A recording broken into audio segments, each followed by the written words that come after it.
He thought he knew her, but 3 days before his death, her secret changed everything. The day everything began. It was a crisp September morning in Ashland, Oregon. The kind of day where the air smells like pine and old apples, and the sky holds the promise of something about to change. Henry Matthews, 85 years old, sat quietly on the porch of the home he had shared with his wife, Evelyn, for more than 50 years. In his hands was a warm mug of tea, slightly shaking as he raised it to his lips. Fall had always been his favorite season, but today, the peace he usually felt in this moment was nowhere to be found. Inside the house, Evelyn moved through the kitchen with soft, practiced grace. A jazz record played in the background, the same one she always put on when folding laundry.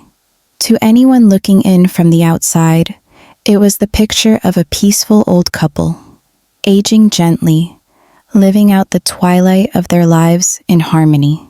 But Henry felt the shift in the air. Something wasn't right. He hadn't felt well for weeks, a strange heaviness in his chest, a tiredness that never went away. He kept it to himself at first. He didn't want to worry her, but Evelyn noticed anyway. She always did. And yesterday, she insisted he see the doctor. That morning, the call came. Evelyn answered. Henry watched her face pale as she listened, her knuckles white around the phone. "Thank you for calling," she said, before quietly hanging up and walking back into the living room. Henry met her eyes. "What did they say?" She took a breath, but it caught in her throat. "They want us to come in tomorrow. It's serious." He didn't ask for more. He didn't need to. That kind of urgency only meant one thing. And still, the house felt the same. The sun shone through the windows, just like always. The tea tasted the same. Evelyn's hum, the music, it all played like normal. But Henry knew. Something had changed. They had built a life of gentle routine. Henry had been a high school English teacher. Evelyn, an artist and local museum guide. They'd met in 1966 at the town library, both reaching for the same worn copy of The Great Gatsby. She'd smiled. He'd stammered. And he returned the book a week early, just to see her again. They married the following spring. No children. Not by choice, but by fate. A pregnancy lost early, and a silent decision not to try again. Instead, they poured their love into others. Students, neighbors, nieces, and nephews. They were the kind of couple people looked at and thought, "That's what I want someday." And yet, Henry always knew. Evelyn carried something quietly, a space inside her that he could never quite reach. He remembered one moment vividly. Back in the late 80s, when he was digging through the attic for Christmas decorations, he stumbled upon a small, dusty shoebox. Inside were old letters, some black and white photos, and a birth certificate. But the name on it wasn't Evelyn. It read, Claire Elizabeth Monroe. He had asked about it later that night. Evelyn's face had gone pale, her eyes distant. "Oh, that belonged to my grandmother's cousin," she said quickly. "She left home young. I was keeping it safe for the family." He didn't press. Everyone has pieces of their past they don't talk about. He let it go. Still, the memory of that moment never quite left him. In the days following the doctor's call, Evelyn changed. She lingered near him more, cooked his favorite meals with unusual care. She smiled, but it didn't always reach her eyes. And once, as she was tucking him into bed, she sat beside him longer than usual. "Henry," she asked quietly, "if you had to choose, would you rather know the truth, even if it hurt, or keep believing something comforting? He looked at her, surprised. Is this a riddle? Or are you trying to tell me something? She smiled faintly. Maybe both. The next morning, the hospital confirmed what they both feared: advanced heart failure. The doctor spoke gently, but directly. You have weeks, he said. A month, at most. Henry nodded. He didn't flinch, but he looked at Evelyn then, and he knew. There was something she had never told him. Later that evening, back at home, he sat in his reading chair while Evelyn prepared tea. The same jazz record played again. It should have felt like any other night, but everything inside him was alert. You've been keeping something from me, he said softly. Evelyn stood still, her back to him. I'm not angry, he continued, but I'm dying, and I don't want to leave this world not knowing who I've spent my life with. She turned slowly, her hands trembling just enough to notice. I was going to wait, she whispered, but I think it's time. And just like that, the air between them changed. A door cracked open. He didn't interrupt. He didn't ask questions. He just looked at her, the woman he had loved for 55 years, and said the simplest thing. Start at the beginning. What Evelyn revealed next would shake the foundation of everything Henry thought he knew. But it would also unlock a truth more powerful than the lie that kept it hidden. A truth about survival, about love, and about how sometimes the deepest secrets are not betrayals, but the very reason someone survived long enough to love you at all. The woman I never knew, Evelyn's true past. Evelyn sat down across from Henry, her hands resting in her lap, clenched tightly enough to turn her knuckles white. She stared at them for a long moment before speaking. I wasn't born Evelyn Grace Whitmore, she began, her voice thin, almost trembling. That name belonged to a girl I once envied, a girl who had a chance at the life I dreamed of. Henry stayed quiet. He didn't want to interrupt the fragile momentum that had just begun. This was the woman he had loved for 5 decades, and now, for the first time, he was truly meeting her.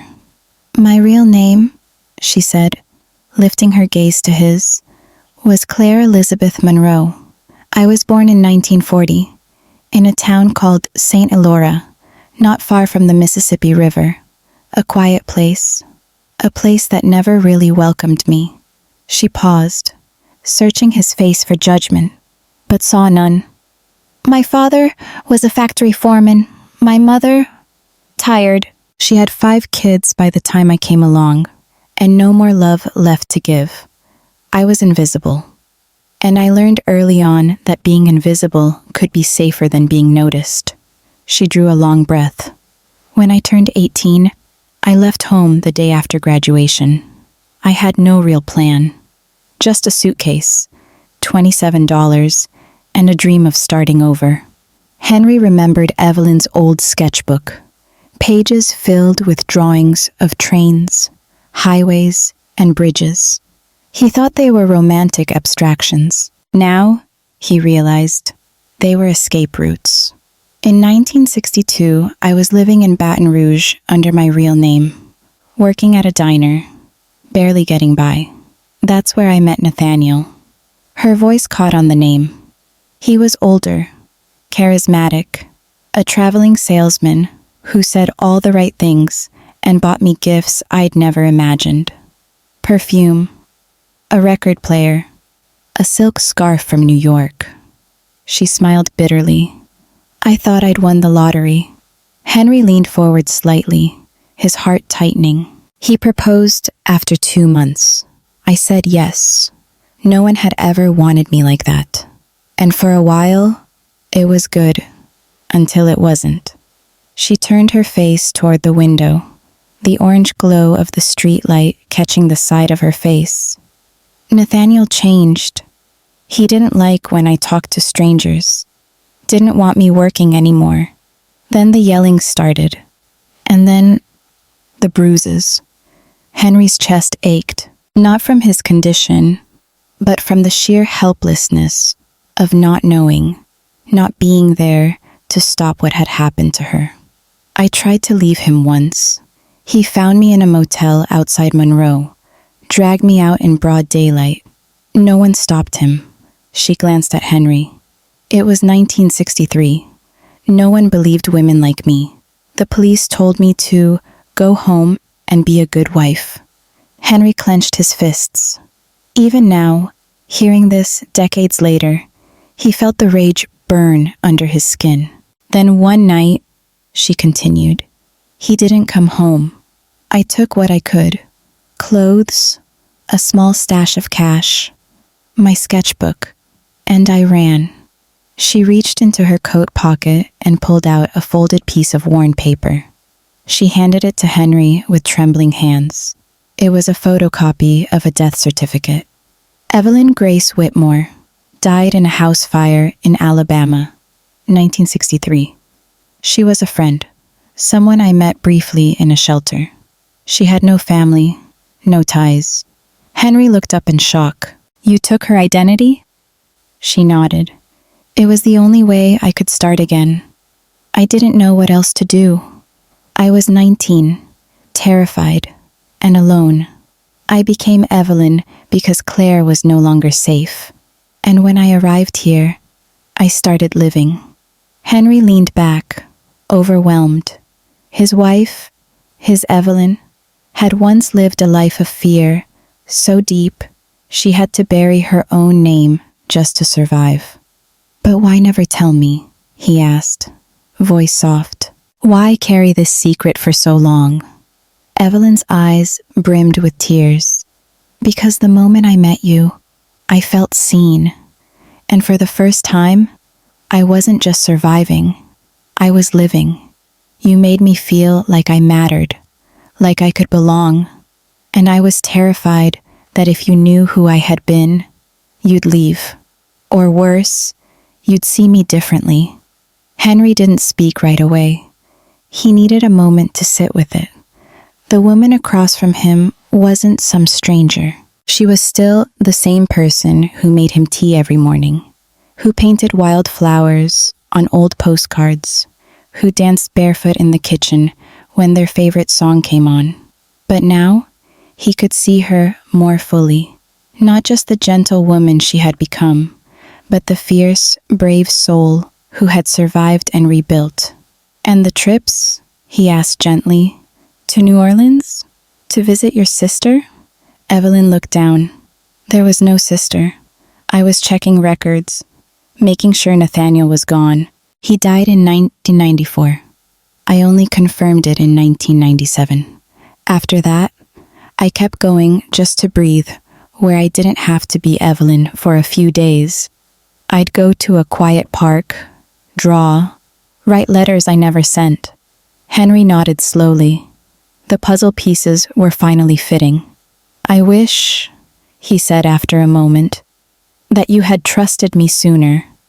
Not because I'm angry, but because I would have loved to carry that weight with you. Evelyn wiped her cheeks. I didn't want to burden you. You were the light I never thought I'd find. Henry reached out, taking her hand. We still have time, he whispered. Tell me everything. No more shadows. She nodded, gripping his hand like it was a lifeline. Everything, she promised. I'll tell you everything. Buried names, buried scars, the secrets hidden in the attic. The morning sun filtered through the blinds, casting thin golden lines across the hospital room. Henry hadn't slept much. Every time he closed his eyes, flashes of Evelyn's story returned. Fragments of a life he had never known, stitched together by fear, survival, and a name that was never hers to begin with. Evelyn had gone home to get some rest, but as she stepped through the front door of the house they had lived in for 42 years, something pulled her upstairs, toward the attic. She hadn't opened that old trunk in over a decade. Dust clung to the air like memories as she lifted the creaky ladder and climbed up. The attic was cool, still, filled with the forgotten clutter of their lives. Christmas decorations, boxes of old photos, a broken rocking chair. And there it was, in the far corner, behind an old canvas and a stack of yellowing books. A dark brown trunk with brass handles. She stood there for a long time before reaching for the key she still kept hidden in the hem of an old coat. The lock clicked. Inside were the remnants of the life she had buried, neatly organized, carefully preserved, as if part of her had always known this day would come.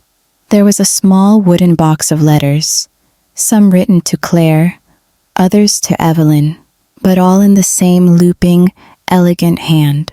Some had never been mailed. Others were returned, unopened. There were black and white photographs, one of a younger Evelyn, or rather, Claire, standing on a pier in Baton Rouge, the wind catching her hair, her eyes not yet hollowed by fear. Another showed Nathaniel. Even in a still photo, his presence was oppressive. Evelyn shivered. At the bottom of the trunk was a file folder wrapped in twine. She untied it slowly. Inside were hospital reports, bruises, fractured ribs, police reports she had tried to file, but were dismissed. One page made her breath catch.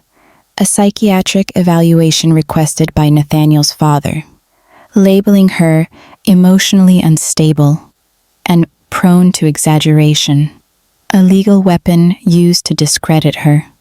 She ran her hand over the paper, as if to silence its voice after all these years. And then, finally, she found it, the document she had hidden most deeply. A death certificate, not hers, Nathaniel's, confirmed, dated 1994. She stared at it for a long time. The past was no longer chasing her. It was still, cold, dead. Back at the hospital, Henry had asked for a pen and notepad. His hands were weaker now, but he managed to write a short note to his lawyer and one to Evelyn. When she returned that afternoon, she carried the box and the file folder. Her steps were quiet, but her heart was pounding. "Henry," she whispered as she entered the room. He looked up, pale but alert. "I brought everything," she said, placing the box beside the bed. "Will you read it to me?" he asked gently. So she did. She opened each document, told the story behind every letter, explained every photo. She read aloud the police reports, the hospital notes, and finally, the obituary she had clipped from the paper in secret. She explained how she'd worked as a night cleaner, then a receptionist, and then finally enrolled in a community college under the name Evelyn Whitmore, her second birth. "Everything I became, I built on borrowed time," she said. "But the love we had, that was always real." Henry's eyes stayed on hers. There was sadness, but more than that, admiration, even awe. "You weren't borrowing time," he said softly. "You were reclaiming it." They sat in silence for a long moment, the box open beside them. Then Henry smiled faintly. "There's one thing missing." "What?" Evelyn asked. "A photo," he said, "of you. Both versions. Claire and Evelyn, side by side." She blinked, confused. "I want to put them in our photo album," he explained, "because now I finally have the whole story, and it's even more beautiful than I imagined." Tears spilled down Evelyn's cheeks, not from shame, not from regret, but from release. Later that evening, as the sun dipped behind the horizon, Henry asked her, "Do you think, if things had gone differently, we would have met anyway?" Evelyn smiled, brushing a strand of hair from his forehead. I think I would have found you in every life." He nodded, eyes heavy now. Before he drifted off to sleep, he whispered, "Thank you for telling me. I'm proud of you." She stayed beside him all night, holding his hand, her thumb gently tracing the line of his. A room full of secrets. The rain had stopped by morning, but the clouds remained, heavy and low, casting a gray hush over the streets of Maplewood. Inside the small kitchen of their modest home, Thomas sat quietly, staring at the steam rising from his coffee cup, his mind still tangled in the fragments of what he'd learned the night before. Charlotte, his Charlotte, had admitted something that he couldn't stop turning over in his head. Her name wasn't Charlotte, at least, not at first. She'd once been someone else, someone named Evelyn Harper. He didn't sleep much after that, and when she fell asleep in the armchair beside his hospital bed, her body curled up like a girl half her age, Thomas just watched her, wondering how many versions of her he'd lived with without knowing, wondering what else she had kept buried under decades of devotion. The Charlotte he knew had shared every cup of morning coffee with him for 55 years. She knew how he took it. Black, just a pinch of sugar. She hummed while she cooked. She adored hydrangeas. She refused to walk barefoot in the garden, but loved the feel of grass on her fingertips. He'd always believed he knew her down to the bones. But now, suddenly, he wasn't so sure. When the nurse came in at 8 a.m. to check his IV line and vitals, Charlotte stirred. She stretched, brushed back her silver hair, and smiled at him softly. But Thomas didn't smile back. He just asked, quietly, "Was it all a lie?" Charlotte's expression changed, and in that moment, Thomas saw the weariness behind her eyes. Not the fatigue of a sleepless night, but the exhaustion of someone who had been carrying something, alone, for far too long. She sat beside his bed and took his hand. "No," she said gently, "but I know how it must feel like one." He didn't speak. He didn't pull away. And she didn't wait for him to ask. I was born Evelyn Margaret Harper, 1939. Little town in southern Ohio. My father was a carpenter, my mother a seamstress. We were quiet people, conservative, poor but proud. I met someone when I was 21. His name was Vincent Ellis. He was charming, dangerous in the way that only young girls think is romantic. And I was naive, too naive. Thomas's throat tightened, but he said nothing. I married him. I thought love would be enough to fix the coldness in his eyes, the bitterness in his words. But by our first anniversary, I had bruises I didn't know how to explain to anyone. Her voice was steady, but her hands trembled. He wasn't just cruel behind closed doors. He was smart, controlled. He knew how to look respectable in public. He came from a well-known family, and he made sure no one ever believed a word I said when I tried to leave. Thomas's eyes filled, but Charlotte, Evelyn, continued. One night, after a fight, I went to the hospital with 2 cracked ribs and a broken wrist. I told them I slipped on the stairs. A nurse there, her name was Rita, she looked me in the eyes and said, "If you ever want to disappear, I know someone who can help." Thomas finally whispered, "You disappeared." She nodded. I waited another 6 months, saved every dollar I could. I left a note on the kitchen table, saying I was going to visit my aunt, and I never went back. She looked at him now with a mixture of fear and hope.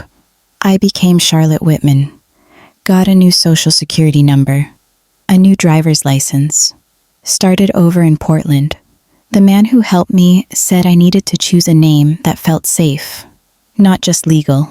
I chose Charlotte because it was my grandmother's name. She used to tell me, Start each day like it's brand new. And I wanted that.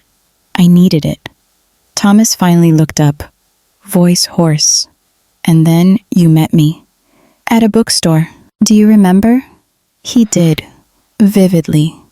It was spring of 1967. She had walked in wearing a yellow coat and asked the clerk if they carried Wuthering Heights. He was browsing nearby and offered to lend her his copy. She had smiled and said, "Only if it comes with a cup of coffee." "I remember," he murmured. "I wasn't expecting to fall in love," she said. "I had sworn off men, sworn off closeness. But you were gentle. You listened. You never tried to make me into something else." She took a deep breath. "And when you asked me to marry you, I wanted to tell you. I did, but I was terrified. That if you knew I had a past, a name I had buried, a man who might still be looking for me, that you would see me differently." He was silent again, but then he whispered, "So all those trips to Cincinnati, they weren't to visit your cousin?" "No, they were to visit Rita. She kept track of Vincent for me. Let me know when he remarried, when he moved to Florida, when he died in 1998. After that, I stopped going. There was no more reason to be afraid. But by then, I didn't know how to tell you the truth without undoing everything we had built."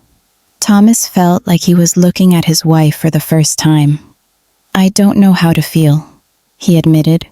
"You don't have to feel anything yet," she said gently. "Just hear it." She stood and walked toward her bag. From the inside pocket, she pulled a small, leather-bound book and handed it to him. It was worn, the spine cracking, the pages yellowed at the edges.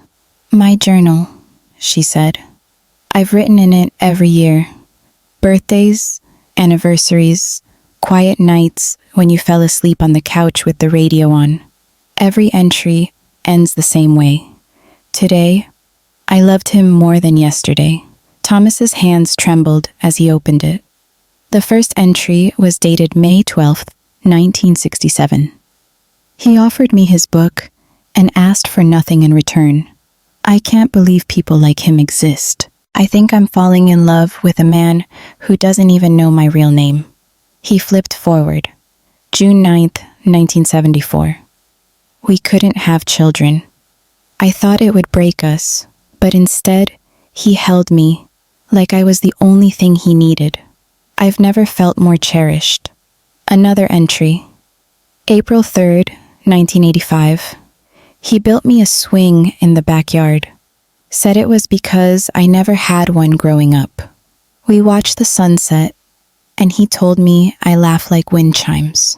Thomas shut the book, pressed it to his chest, and closed his eyes. Tears slipped down his cheeks. After a long moment, he opened them again and looked at her. "I need to ask you something," he said. She braced herself. "Why did you keep the name, even after he died?" She thought for a moment, then answered softly, "Because I didn't want to go back to being Evelyn. That name carries too much fear, too much pain. I became someone new when I met you.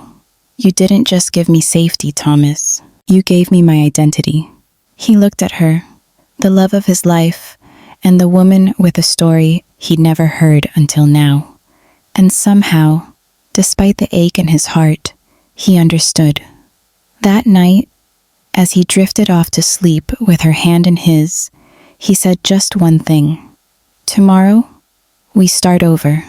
From the beginning. Tell me everything. Your favorite childhood toy. The first book you loved. What your real hometown smelled like. Let me fall in love with Evelyn too." And she wept, because despite everything, he hadn't turned away. He was choosing her again. The truth between us. The next morning, the air inside the hospital room felt different. Softer. Warmer. Outside the window, The sun fought its way through the thick gray clouds, sending golden streaks across the floor tiles. Thomas opened his eyes slowly, blinking against the light. Charlotte was already awake, her chair pulled close to the bed, the leather-bound journal resting in her lap. "Morning?"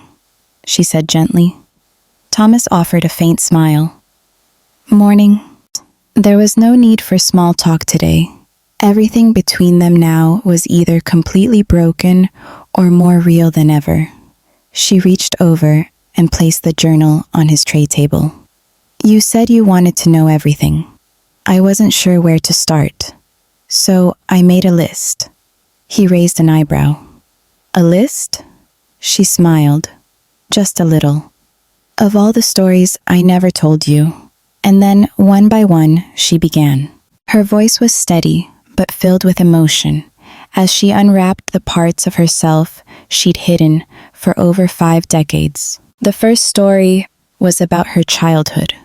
Evelyn Harper had grown up on a quiet road lined with cottonwoods. She told Thomas how, when she was 6, she and her little brother used to build tree forts with scrap wood from their father's workshop. She once broke her wrist jumping out of one and lied to her mother that she tripped on a rock because she didn't want her brother getting punished. Thomas chuckled weakly. "So you've always been a protector?" She nodded. "Even when I was scared." Then she told him about the first time she got her heart broken. Not by a boy, but by a teacher who told her she was too quiet, that she would never be brave enough to speak up in class. "And now look at me," she said, brushing her silver hair behind her ear. "Still quiet, but I left a whole life behind. Changed my name, built a marriage, a home. I think I did okay." Thomas turned his head slowly. "You didn't just do okay. You became someone I couldn't have lived without." As the day wore on, Charlotte, or rather Evelyn, shared more. She described her fear the first time she walked into a new city as someone else. The cold panic that would grip her when she saw a police car. The way she flinched at sudden loud voices, even years after leaving Vincent behind. "Some trauma," she whispered. "It doesn't just vanish. It settles into your bones and reshapes how you breathe." Thomas listened quietly.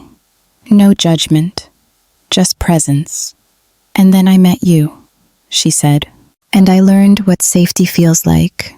Not silence, not obedience, just love. Simple, kind, stubborn love." He turned toward her. "I want to know more about Rita, the nurse who helped you escape." Charlotte's eyes lit up at the name. "She saved my life. Literally. She took me to a safe house, bought me food with her own money, introduced me to a man named Leon Bishop, who helped women like me disappear. Legally.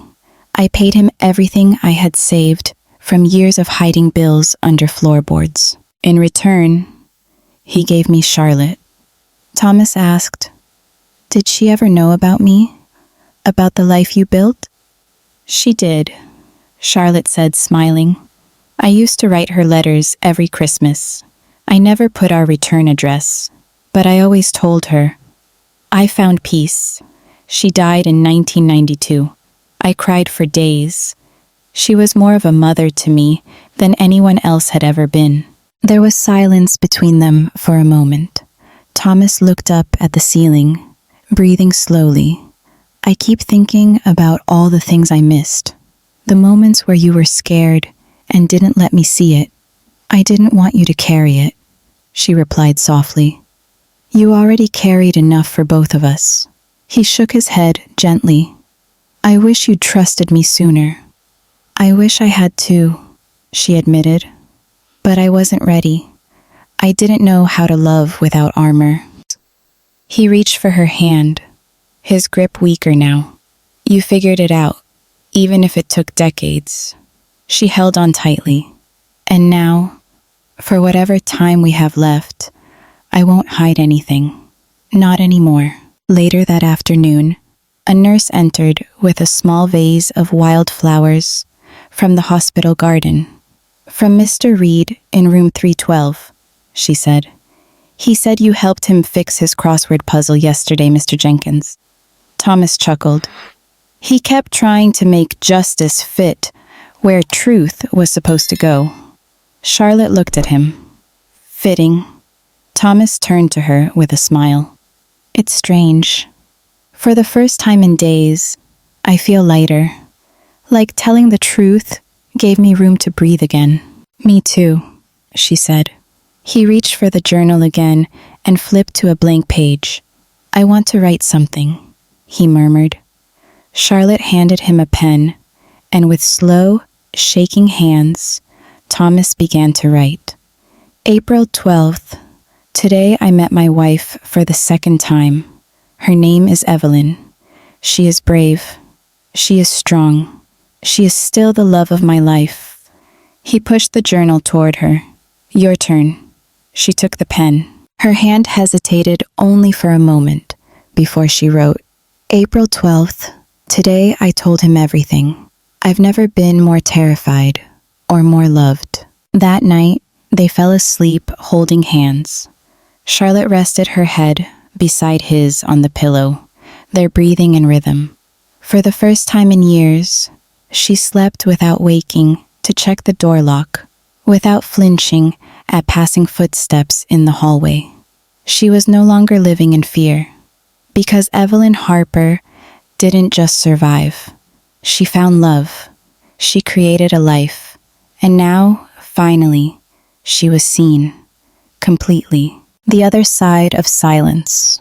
The morning after they exchanged the deepest truths of their lives, something had shifted between Charlotte and Thomas.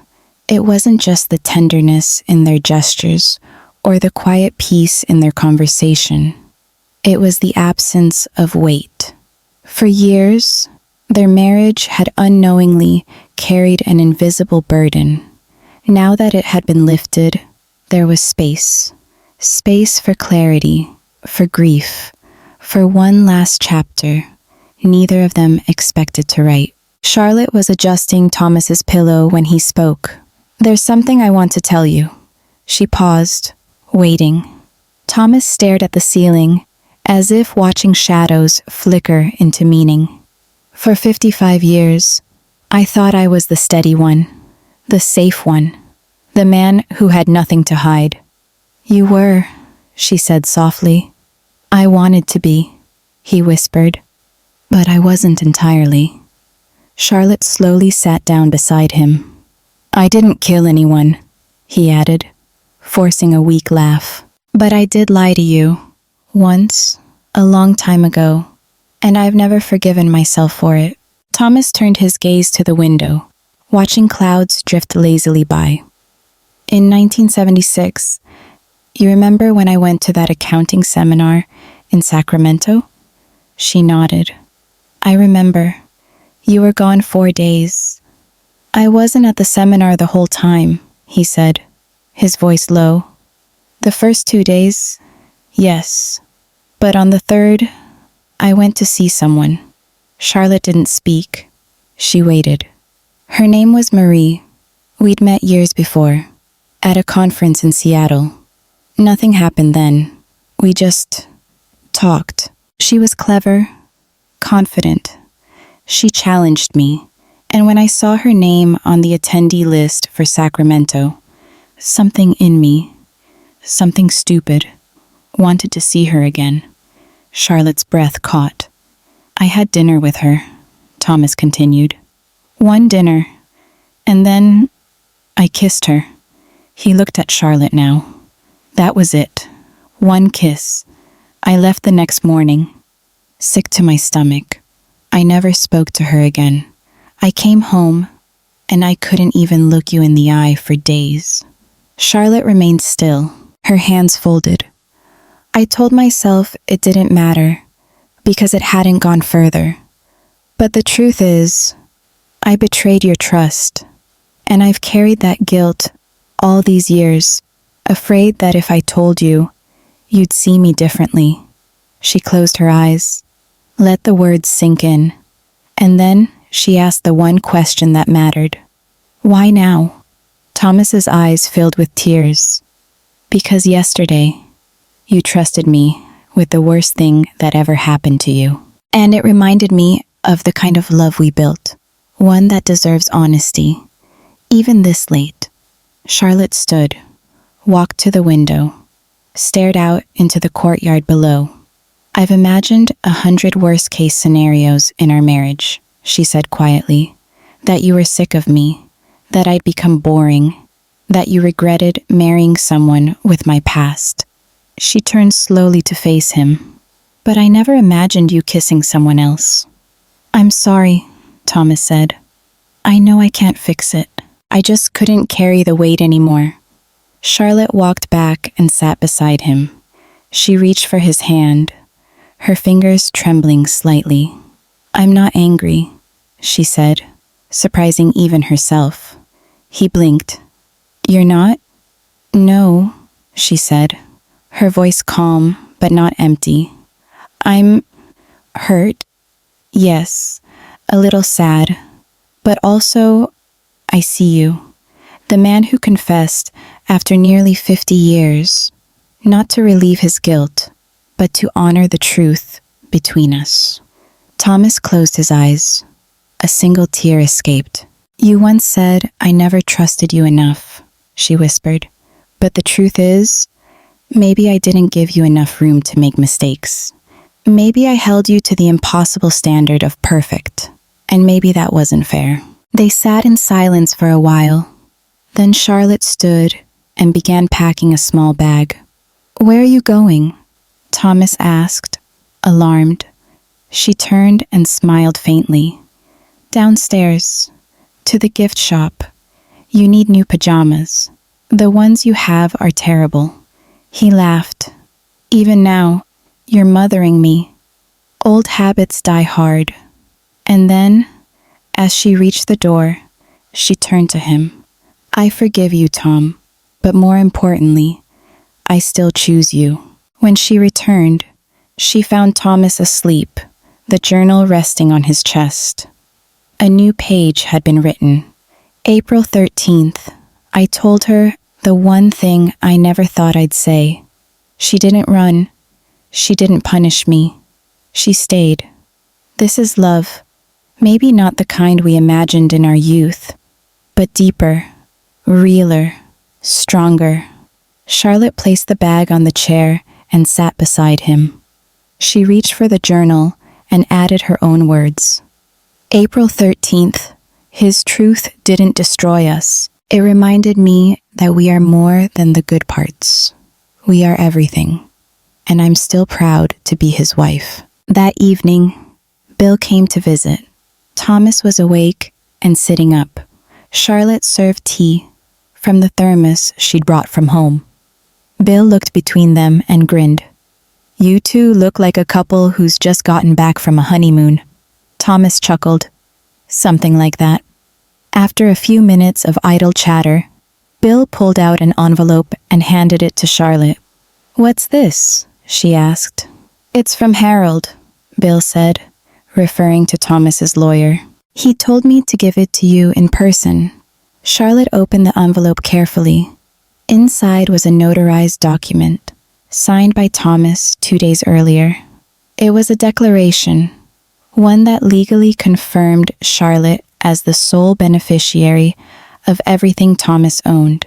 It outlined her name history and referenced the sealed statement from Thomas about her real identity, ensuring that her rights would not be contested in any legal matter. Charlotte stared at the signature, tears welling in her eyes. You've protected me again, she said softly. Thomas smiled, tired but content. You don't run from people you love. You run toward them. That night, Charlotte sat beside Thomas's bed, watching him sleep. She held the journal in her lap, thumbing through the pages they had written together. She thought about the fragility of memory, of identity, of how even two people who share a life can carry secrets heavy enough to break them, or, if offered in truth, strong enough to rebuild something better. She looked down at the final page and wrote, April 13th, we are not perfect people. We are two whole stories stitched together by kindness, grief, forgiveness, and love. This is the marriage I want to be remembered for. Then she closed the book and whispered, Sleep well, my love. Love that outlives the lie. The hospital had grown quieter in recent days. Spring sunlight filtered through the blinds, casting long, golden bars across the foot of Thomas's bed. His breathing had grown more labored, the pauses between each inhale stretching longer. But still, he fought, not out of fear, but because something inside him wanted to finish well. Charlotte had rarely left his side. She read to him from their favorite books, Steinbeck, Dickinson, and sometimes just letters they wrote to each other during the early days of their marriage, now faded but never forgotten. But this morning, Thomas didn't open his eyes. Instead, he whispered, Did you get the package? Charlotte leaned in. What package? In my closet, top shelf, the green box, with the ribbon. Her heart skipped. Later that afternoon, Bill came by and offered to drive her home. Charlotte hesitated, until Thomas squeezed her hand with the strength of someone who knew the clock was ticking. Go, he said, barely audible. Come back before dinner. I'll wait.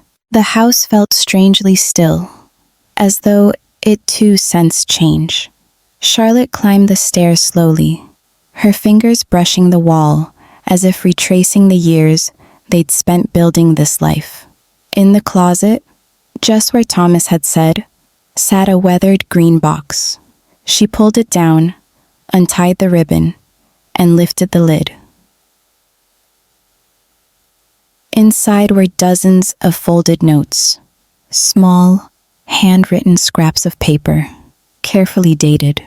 On the top one, Thomas had written, In case I go before I say enough. Charlotte sat on the edge of the bed and began to read. October 14th, 1989. You stayed up all night with me when I had that horrible flu. You made soup I couldn't eat and read poetry I couldn't follow. But I knew then, this is what love looks like. Thank you. July 3rd, 1993. We watched the fireworks from the rooftop of that beach motel. You wore my sweatshirt and smelled like salt water. I wanted to tell you everything then, but I chickened out. I'm sorry for all the things I waited too long to say. December 25th, 2005. Your Christmas gift was a photo album of all our trips, labeled with inside jokes. I hadn't laughed that hard in months. You make life lighter. Always have. Each note was a window into Thomas's mind. His love story written not for the world, but just for her. At the bottom of the box was a sealed envelope with Charlotte's name on it. She opened it carefully. My dearest Lottie, if you're reading this, I'm probably gone, or close to it, and if so, I hope I was brave. I hope I left you with the sense that even the hardest truths cannot erase a lifetime of real love. I've often wondered how we managed to build something so solid from lives that started in fear and confusion. You, running from your past. Me, hiding from my flaws. And yet, we chose each other again and again. If there's one regret I carry, it's this, that I didn't make you feel safer sooner. You spent so many years looking over your shoulder. I wish I could have offered you freedom earlier, but I want you to have it now. I spoke to my lawyer. I created a foundation in your name, the Margaret Hope Fund. It's real, and it's yours. I know you might want to forget Margaret Wilson, but I believe her story could help others who are still living in fear. This is your chance, Charlotte, to turn your hardest chapter into someone else's rescue. I don't want you to be a widow who disappears into sadness. I want you to bloom. Lottie, even now. Thank you for choosing me, even when I didn't deserve it. Thank you for forgiving me. Thank you for staying. All my love, always. Thomas. When Charlotte returned to the hospital that evening, Thomas was awake, if only barely. He smiled as she entered, his hand lifting weakly toward hers. I read them, she said, sitting down. Good, he whispered. You're my best story. That night, he drifted in and out of sleep. Just before dawn, as the sky began to brighten with soft lavender light, Thomas squeezed Charlotte's hand one last time. No words, no final speech, just presence. When the nurse came in moments later, it was done. Charlotte rested her head on the blanket beside him, tears soaking into the fabric, her body still and full of peace.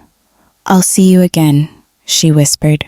In the days that followed, Charlotte grieved not just for the man she had lost, but for the girl she had once been, and the long, winding road that had led them both to love. The funeral was simple, just as Thomas would have wanted. Friends stood to speak. A young man from the shelter Charlotte had volunteered at years ago gave a speech that left everyone teary-eyed. He always treated me like I mattered, the man said, even when I felt like I didn't. After the service, Charlotte visited the lawyer's office.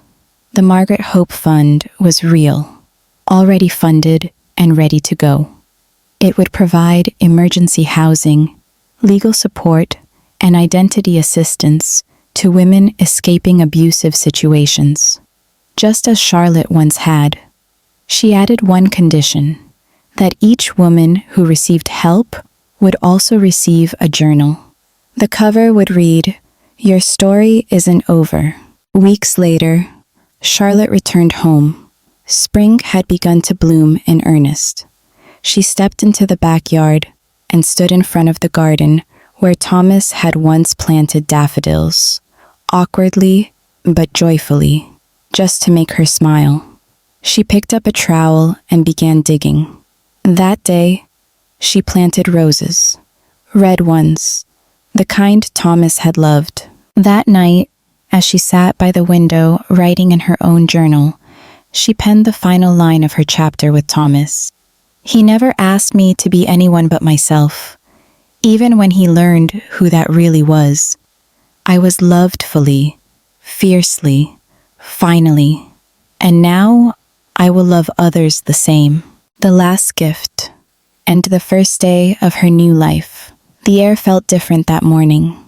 Still, heavy, like the sky itself was holding its breath.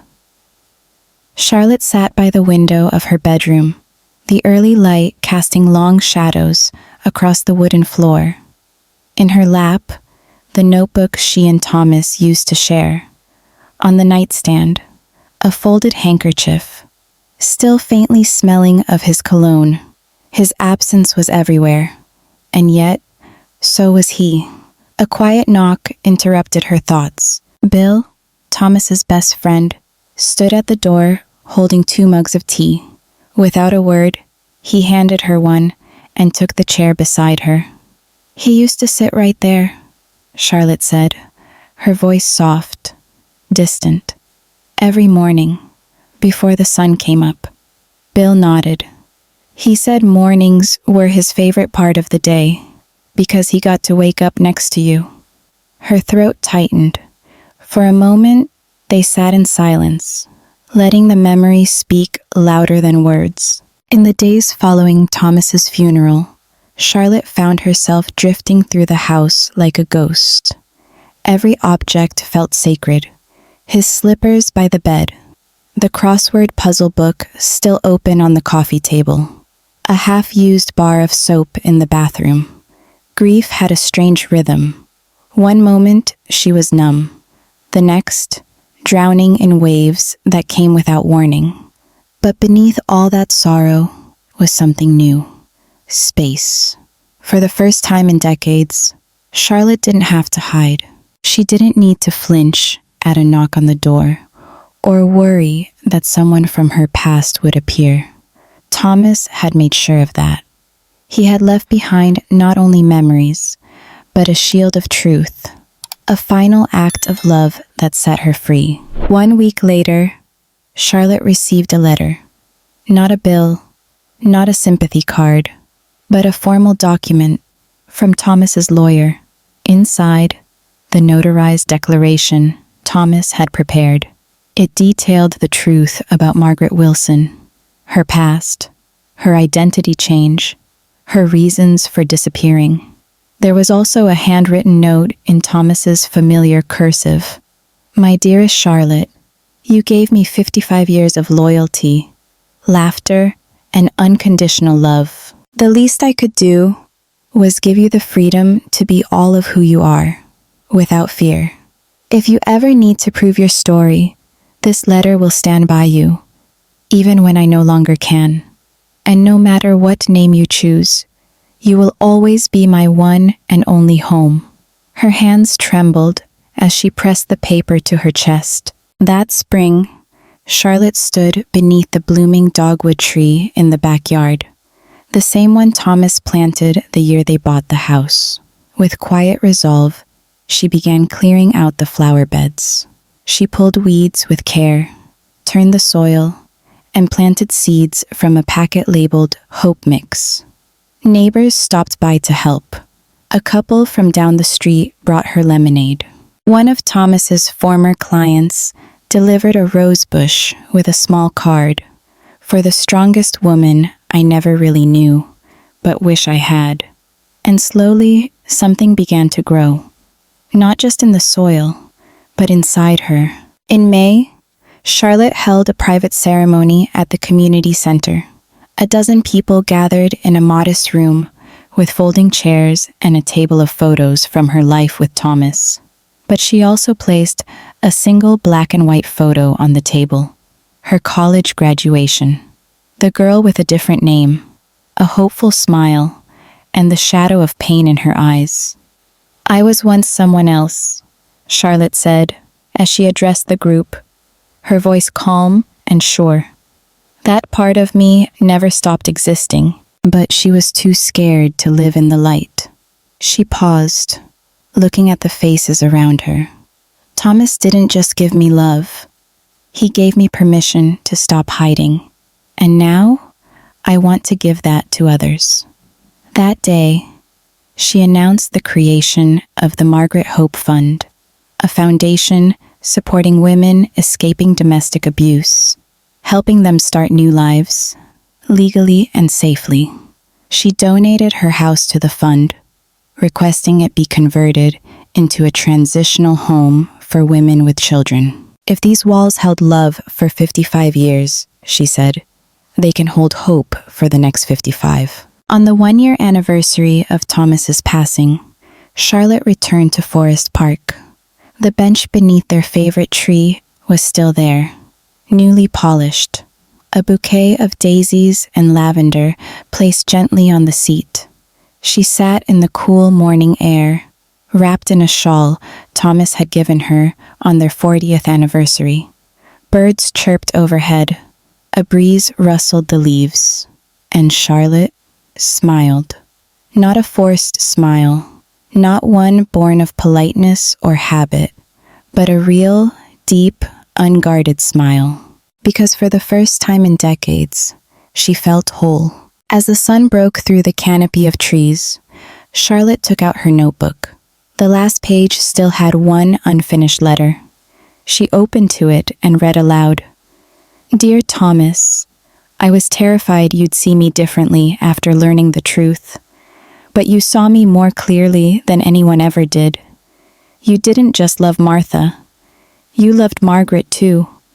And now, I love her too. Thank you for giving me back to myself. She placed the notebook gently beside the flowers on the bench, a final offering. That evening, back home, She answered an email from a young woman seeking help. Her partner had become controlling. She was scared. She didn't know where to turn. Charlotte wrote back, "I understand more than you know. There is a way forward. You are not alone, and you are not broken. I once thought my life ended in 1964, but I was wrong. It was just the beginning. Let's begin yours too." She hit send, and just like that, one truth turned into a lifeline. Sometimes we carry truths too heavy to share. Sometimes the past feels like a shadow that will never leave. But what if telling the truth isn't the end? What if it's the doorway to love that is stronger than secrets? Charlotte's story isn't about deception. It's about survival, redemption, and the enduring power of a love that holds us, even when we've been lost for a long time. Have you ever carried a secret for too long? What would it feel like to finally let it go and trust that love will remain? And if you believe in the power of love, forgiveness, and second chances, hit that follow button so you never miss the next heartfelt journey.